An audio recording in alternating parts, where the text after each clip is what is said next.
Let's start with the journey. मैं भूपेश आनंद आज के इस लेक्चर में एजेंडा में वेरिएबल ओवरहेड कॉस्ट वेरिएंसी कराऊंगा and I will be discussing with one case study. और उस केस स्टडी की हेल्प से मैं आपको कंसेप्ट्स भी और शॉर्टकट मेथड दोनों करा दूंगा। बेटे आपने कमर सीधी करके लिखना है। मैंने ऊपर लिखा agenda of this lecture. Agenda is I will be doing variable overhead cost variance, and within variable overhead cost variance we have already seen in the last lecture 11 that one is a logical method, the conceptual method, the concepts, the logics, and second is the जुगाड़ method, the shortcut method, the tabular method which I will be doing today. तो आप चित्र बनाइए, चित्र रूपा, चित्र के रूप जैसी वेरिएबल ओवरहेड कॉस्ट वेरिएंस की दो ब्रांचेस हैं। One is logical method and second is shortcut method, tabular method, और इसका नाम है फनी मेथड। मजे मजे में ही आप सभी के वेरिएंसेस स्टैंडर्ड कॉस्टिंग कर लेंगे। मैं भूपेश आनंद अपनी होश में आज आपके सामने एक बड़ा प्यारा सा छोटा सा क्वेश्चन कर रहा हूं and I have tried my level best कि इसमें सारे पॉइंट्स में इंट्रोड्यूस कर दूं, क्योंकि अभी कंसेप्चुअल लेक्चर्स चल रहे हैं। क्वेश्चंस आंसर्स करेंगे जब क्वेश्चन आंसर्स के लेक्चर्स चलेंगे। तो बेटे वेरिएबल ओवरहेड के कंसेप्ट्स की क्लैरिटी के लिए मैं इस केस स्टडी को आपके सामने ला रहा हूं। अच्छा, कभी भी हम बात करेंगे ना वेरिएबल ओवरहेड्स की, तो अपने माइंड में आपने पावर बिल सोचना है, फ्यूल बिल सोचना है। तो अभी आप पहले क्वेश्चन को लिखें, पेज को दो पार्ट्स में डिवाइड करते हैं जी। एक तरफ बजट लिखें और एक तरफ एक्चुअल लिखें। बजट मींस जो आपने सोचा कि ये बजट होगा, अपने बारे में अपने आपने ख्वाब बनाए। धीरे धीरे लाइफ जब बीत जाएगी और आप 80-90 ईयर्स के हो जाएंगे तो आपके पास एक्चुअल आ जाएगा डाटा कि आपने ख्वाब ये बनाए थे और एक्चुअली में ये पाया। क्या खोया क्या पाया, you have to find out. Similarly a management accountant will find out the variance in the variable overhead cost. तो उसके लिए बजटेड इंफॉर्मेशन है। हमने सोचा कि 20,000 यूनिट्स हम प्रोड्यूस कर लेंगे। Output produce will be 20,000 units. Time 40,000 घंटे, 40,000 आवर्स लग जाएंगे। ठीक है जी। वेरिएबल ओवरहेड्स हमने सोचा कि पावर का बिल 3 लाख रुपए का आ जाएगा। बेटे ये हमने सारी बातें खुद की होंगी। तो 3 लाख रुपीस का जो बिल है वो कैसे आया होगा? टाइम रिक्वायर्ड इनटू आवर्स, मतलब 40,000 आवर्स तो दिए हुए हैं, इनटू जो रेट पर आवर बनेगा उसके बेसिस में 30,000 रुपीस का वेरिएबल ओवरहेड्स का बिल आएगा। This is budget. एक्चुअली में क्या हुआ? हमने 20,000 यूनिट सोचे थे, हमने बनाए कितने? 22,500 यूनिट्स। मेरे दोस्त एक बात समझ लेना कि आपकी आउटपुट दोनों में सेम होनी चाहिए, then only they can be comparable. गधे गधे को कंपेयर करेंगे, घोड़ों को घोड़ों से कंपेयर करेंगे। ऐसा नहीं है कि भेड़ को बकरी से कंपेयर करेंगे, दिखती एक जैसी लेकिन है तो अलग अलग। बजटेड प्रोडक्शन आपकी 20,000 यूनिट्स की है। इसका मतलब आपने जो आवर्स कैलकुलेट किए 40,000 आवर्स बजटेड में, that is on the basis of 20,000 units. But actually में हुआ थोड़ी। एक्चुअली में तो 22,500 यूनिट्स बने। इट मींस आपको पहले जुगाड़, revise, you have to prepare a revise budget, you have to calculate the standard time for 22,500 units. ठीक है जी, ठीक है। देखेंगे टाइम 50,000 घंटे और आपने वेरिएबल ओवरहेड एक्चुअली में इनकर किए 3,60,000। एक बच्चा लिख नहीं रहा, वो बेवकूफ है। Calculate variable overhead cost variance आराम से। बेटे ये केस स्टडी है ही बड़ी इंपॉर्टेंट यार। Output 20,000 units, time 40,000 hours, variable overheads 3 lakh. Actually में आउटपुट 22,500 यूनिट्स बनी, टाइम 50,000 घंटे लगे, variable overhead 3,60,000। You have to calculate variable overhead cost variance. बड़ा ही सिंपल सा है। मैं भूपेश आनंद पहले आपको कंसेप्चुअली लॉजिकली इन वेरिएंसेस को निकाल कर दिखाऊंगा, और मैक्सिमम 3 ही होते हैं। एक होता है variable overhead cost, second is variable overhead efficiency, and third is variable overhead expenditure, that is price. तो 3 करने हैं, पहले कंसेप्चुअली कर लेते हैं। अच्छा, कंसेप्चुअली करने से पहले मैंने आपको अभी एक बात एक्सप्लेन की, गधों की और घोड़ों की। उसके लिए नोट लिखा है, आप नोट 1 लिखें। आता है फिर भी लिखेंगे, बिकॉज आप भूल जाएंगे आफ्टर 3 मंथ्स। मैं नहीं चाहता कि आप भूल जाएं, तो लिखें। Friends, we can only compare two information. It means we can only compare the budgeted information with the actual information if there is a common base. When I say a common base, the production should be same. But in the given information, the budgeted output is 20,000 units. It means the budgeted information is for 20,000 units and the actual is 22,500 units. I cannot compare this with this. तो लिखिए लिखिए लिखिए, when budgeted output is equal to actual output, I can only compare when budgeted output is equal to actual output. But in the given information, 20,000 units is a budgeted output and 22,500 units is the actual output. I cannot compare it. अभी हम देख लेंगे कैसे करना है. मैंने खाली एक दिमाग में आपको शक डाल दिया. अच्छा, एक बात और बतानी है. कंसेप्ट्स में भी क्या होता है कि अगर लॉजिकल में भी क्या होता है कि हम एक टेबल तो बना लेते हैं ना कि भाई ये चीजें हमारे पास हैं, तो कंपैरिजन में फॉर्मूलेज में इजी रहता है. तो मैंने यही बात लिखी है. Friends, firstly we will solve the case study with the concepts and we are writing the information in a normal table format जो आज तक हमने मटेरियल में बनाए. स्टैंडर्ड प्राइस, स्टैंडर्ड टाइम, है ना, स्टैंडर्ड मिक्स जो बनाए. जुगाड़ वाली बात नहीं कर रहा, नॉर्मल तो बनाया ना टेबल. बेटे वेरिएबल ओवरहेड में भी अगर हमें कंसेप्ट से करना है तो एक बनाना तो पड़ेगा ही. वही बात लिखी है, आप लिखना चाहें लिखें, मैं तो खुशी मिलेगी, डांस करना स्टार्ट कर दूंगा अगर आप लिखेंगे तो. Friends, firstly we will solve this case study with the concepts and we are writing information in the normal manner. पहले मैं देख लूंगा because in variable overhead cost variance I will be requiring standard rate per hour, actual rate per hour, standard hours, actual hours. तो मैं क्या करूंगा, एक छोटा सा टेबल बनाऊंगा जिसमें 3-4 बातें निम्नलिखित आ जाएं. कोई फॉर्मेट थोड़ी है, फॉर्मेट तो शॉर्टकट में, जुगाड़ में कैसे फिलअप करते वो उसमें. यहां तो सिंपल सी बातें हैं यार. आप स्टैंडर्ड रेट पर आवर लिखेंगे ना, तो standard rate, actual rate, hours, standard time, actual time. अब आपको लग रहा होगा ये 7 रुपए 50 पैसे आया कहां से. बड़ा इजी है यार. कैलकुलेटर आपके हाथ में, इरादे आपके बुलंद हैं. वैसे मैंने नेक्स्ट नोट में कैलकुलेट करके बता दिया that how I have calculated 7 rupees 50 paisa as the rate per hour and 7 rupees 20 paisa is the actual rate per hour. Simple सी बात है, घंटे का रेट निकालना है तो numerator upon denominator, total overheads कितने और टोटल घंटे कितने. आप आराम से देखिए, 3 लाख के ओवरहेड्स हैं और 40,000 टाइम दिया हुआ है. ठीक है जी. तो 3 lakhs डिवाइडेड बाय 40,000, 7 रुपए 50 पैसे एक घंटे का रेट आ गया साहब. ऐसे ही आप एक्चुअल का निकाल सकते हैं. 3,60,000 वेरिएबल ओवरहेड्स, 50,000 घंटे, तो एक घंटे का रेट आ जाएगा. बेटे मैंने उसी को निकाला है, लेकिन उसके लिए मैंने एक वर्किंग नोट भी प्रिपेयर किया. पहले वर्किंग नोट बना लेते हैं, फिर हम उस टेबल में आ जाएंगे. जगह छोड़ दीजिए, मतलब ये वाला टेबल अभी 2 मिनट में बना लेते हैं, है ना. खाली आप लाइंस ड्रॉ कर लें.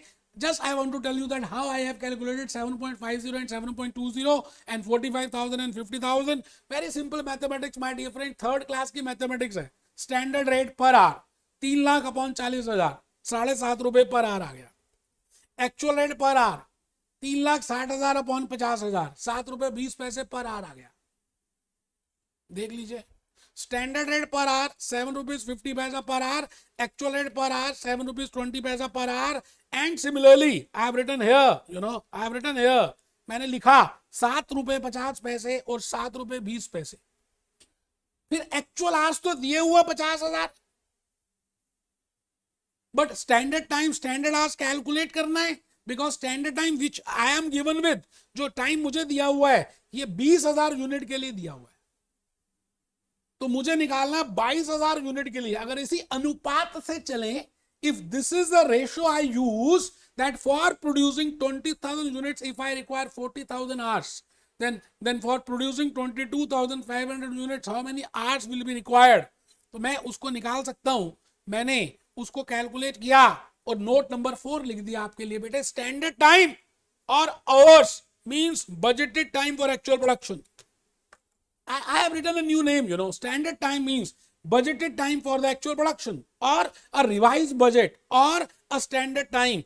Unitary method लगा सकते हैं. इतने में इतना तो इतने में कितना. 40,000 घंटे अगर लगने, 20,000 यूनिट बनाने के लिए 40,000 घंटे लगेंगे, तो 22,500 के लिए कितने लगेंगे. Cross multiply 2nd 3rd class में आजकल बच्चों को सिखा देते हैं. इतने में इतनी तो इतने में कितनी. So I have calculated 45,000 hours. बेटा ये स्टैंडर्ड टाइम है. This is a revise budgeted time. It is a time which is as per budget. If if the units produce are 22,500, अगर हम बजट ही 22,500 यूनिट्स का बनाते तो उस समय 45,000 घंटे लिखते। वही मैंने लिखा। ये लो, मुश्किल है क्या? आपका वहम है, डर है, और क्या है? हम जब तक कोई काम नहीं करते हमें डर लगता है, करने के बाद कोई डरने की बात ही नहीं होती।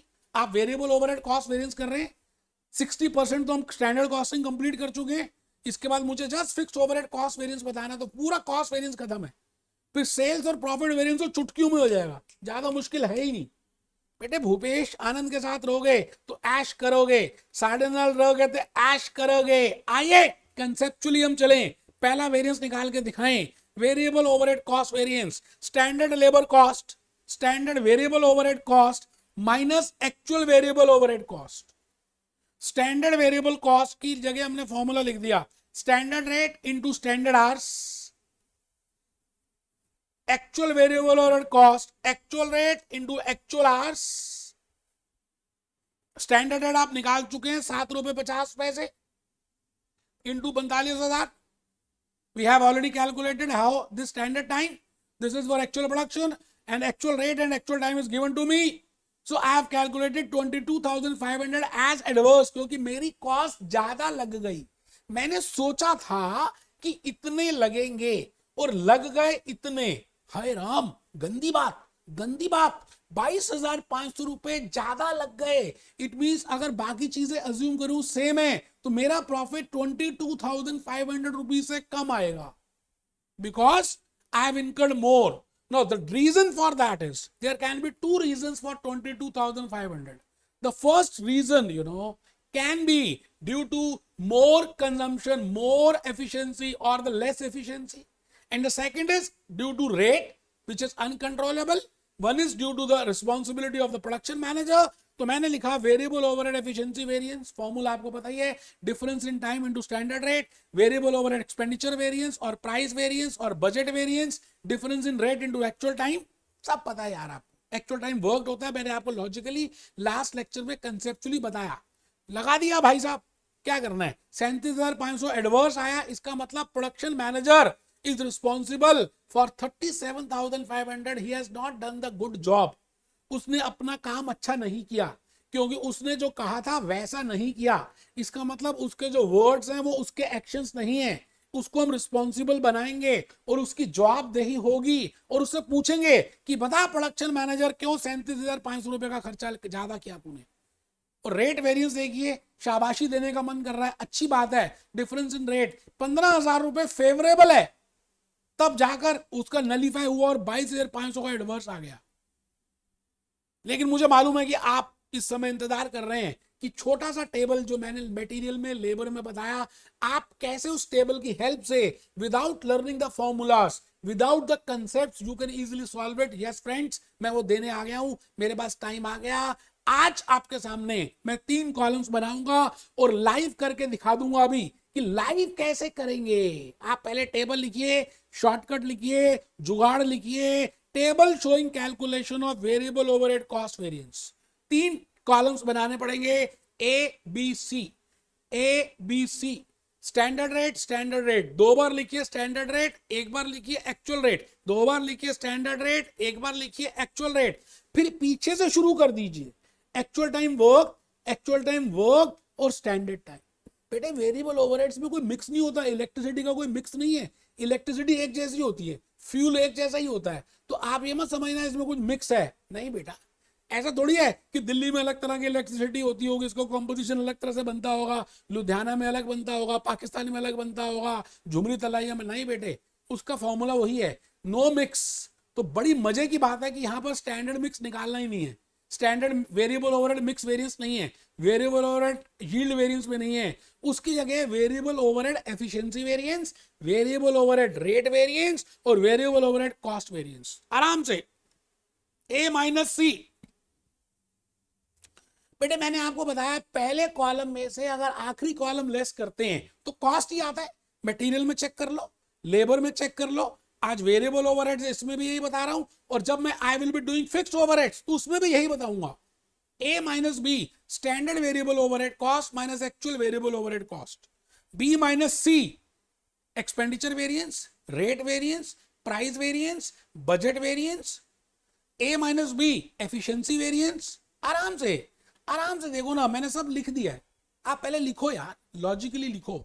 Variable overhead cost variance, A minus C, B minus C variable overhead expenditure variance, A minus B variable overhead efficiency variance. आराम से मैं इस क्वेश्चन को लाइव करके दिखाऊंगा, आप टेंशन मत ले। आओ आओ, 3 कॉलम्स मेरे साथ साथ बनाओ, लाइव करेंगे। तीन कॉलम्स बनाएंगे, A B C, standard rate actual rate. 2 बार लिखो स्टैंडर्ड रेट, 1 बार लिखो एक्चुअल रेट, फिर पीछे से स्टार्ट कर दो, एक्चुअल टाइम स्टैंडर्ड टाइम, आराम से एक्चुअल टाइम वर्क लेना है, ठीक है जी। तो आइए इसको टोटल कर देंगे। अच्छा ये निकाल ही चुके हुए थे, तो 7 रुपए 50 पैसे ये किया था ना, 7.50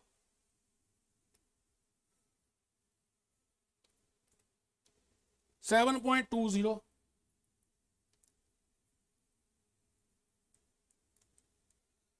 दो बार लिखिए स्टैंडर्ड रेट, 1 बार लिखिए एक्चुअल रेट, फिर पीछे से शुरू कर दीजिए एक्चुअल टाइम देखिए कितना है, एक्चुअल टाइम 50,000, ठीक है जी। 50,000 आवर्स, 50,000 एंड 45,000। बेटे भरने का तरीका भी समझा दिया, अब आप टोटल ऑफ ए कर दीजिए, टोटल ऑफ बी कर दीजिए, टोटल ऑफ सी कर दीजिए। लाइव किया कि आपको पता चले टेबल में फुलफिल कैसे करते हैं, ठीक है जी। तो ए माइनस सी आपके पास वेरिएबल ओवरहेड कॉस्ट वेरिएंस का फॉर्मूला आ गया। So without learning the formula आप you can calculate the variance and you can also write the formula. B minus C is expenditure variance. Without learning the formula you have already calculated that standard rate minus actual rate into actual time, यही formula होता है। And similarly you have also calculated a minus b, that is efficiency variance, that is difference in time, that is standard time minus actual time into standard rate. We have already done it। आराम से मैं भूपेश आनंद आज आपके सामने खड़ा हूं और आप आराम से कैलकुलेट कर रहे हैं। कुछ मुश्किल तो है ही नहीं भाई साहब, मन का वहम है आपका, मन का डर है, कुछ मुश्किल है नहीं एक्चुअली। तो मैंने आपके सामने वेरिएबल ओवरहेड कॉस्ट वेरिएंस भी लेक्चर नंबर 12 में कंक्लूड कर दिए। बड़े बड़े क्वेश्चंस हो जाएंगे, कंसेप्चुअली अभी कंप्लीट किया है, क्वेश्चन आंसर जब करेंगे 99% कंसेप्ट यही है, ठीक है जी। मिलते हैं हम सब लेक्चर नंबर 13 में फिक्स्ड ओवरहेड कॉस्ट वेरिएंस के लिए, ठीक है जी। Be happy, be jolly, be cheerful.